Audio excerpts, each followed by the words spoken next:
Mate, I've got a brilliant software idea for you. What is it, mate? Mate, I can't tell you about it just yet. I need you to sign a couple of NDAs. Oh, I know. okay. Is it that good? It's that good. It's that good. Mate, I'm thinking 152 countries in 2 days, right? Through 3 viral marketing campaigns. This thing is going to get more traction than the Olympics. Sounds too good to be true. Mate, that's because it probably is. Sounds like it is. Are you for real? Are you kidding, are you? Well, mate, I think you know I am. Oh, hopefully. Viral campaigns. I hear it a lot. People get excited. yeah, exactly. And I mean, viral campaigns are great in theory. You know, we see all these things that go viral and they get tens, if not hundreds of millions of users. Yeah. But there's one real issue that comes about from a viral campaign, or two really. But let's talk about the first one is, what happens if your software crashes? You know, what if your software crashes or your server crashes, your server infrastructure, people can't access it and everything's just gone down. What happens then? Well, good example is you've got Facebook, obviously they're configured, their whole infrastructure is set up to handle viral load, right? YouTube, all the good social media channels.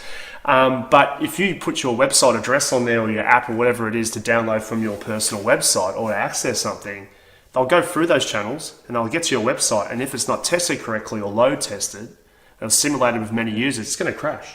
So the first impressions of your site not working is not good. Yeah. Right? So it goes viral, great. You've got this massive, awesome marketing reach, and penetration around the world, but no one can access your product or service. So therefore, you cannot collect revenue and money. Very important. But a lot of people also talk about, and this is something I think we joke about a lot, is the idea of, if we weren't just joking just then, but the idea of, putting everything into software development and server infrastructure, and then, doing these free marketing campaigns that are supposedly going to go viral because everyone's going to want to catch on to it. Yeah. And that just kind of makes me think, well, sure, that's all well and good. Maybe the server will maybe you account for that sort of thing. But what happens if, say, there's a particular feature that you're building on that product or service that you loved and you thought was great, but perhaps when you have tens of millions of people using it, or even hundreds of thousands or tens of thousands, let's scale it right down, what happens if they don't like that feature? What does it do to your brand? Your brand reputation is diminished. You don't have the opportunity to get first impressions, for example, right? And a good example is, just before you even go live, is just to do a small test with a focus group or some users, a handful of users, to give some feedback on the software. Doesn't take a lot of money, just takes a couple of hours here and there of your target market, maybe give them some vouchers for movies or something to come in to your workplace, and talk to the software team and give the feedback on it. You'd be surprised what little things can make a big difference in the big scheme of things. It could make a difference between a profit and a loss in the space of a day. It's little things. Yeah. And viral campaigns, I love it. Yeah, well, I think too many people start to, think of getting, 10 seed investors generating millions of dollars, giving away all their equity, and it's all to develop something that, ultimately through their free viral marketing campaigns, they think is going to take over the world, because it's revolutionary. But I think it's extremely optimistic, and I think it's extremely unrealistic. Would you agree? Yeah, look, some of these, you get these abnormal things that pop up out of nowhere that do really well, right?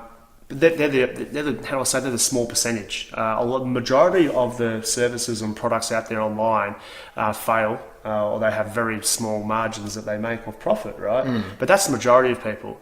Look at Pokemon, for example. On Angry Birds is another example. The Angry Birds app, or the guy who wrote it, I think he did 40 to 50 of them before he got to that one and got it right. He spent a lot of time and effort, and he invested a lot of time.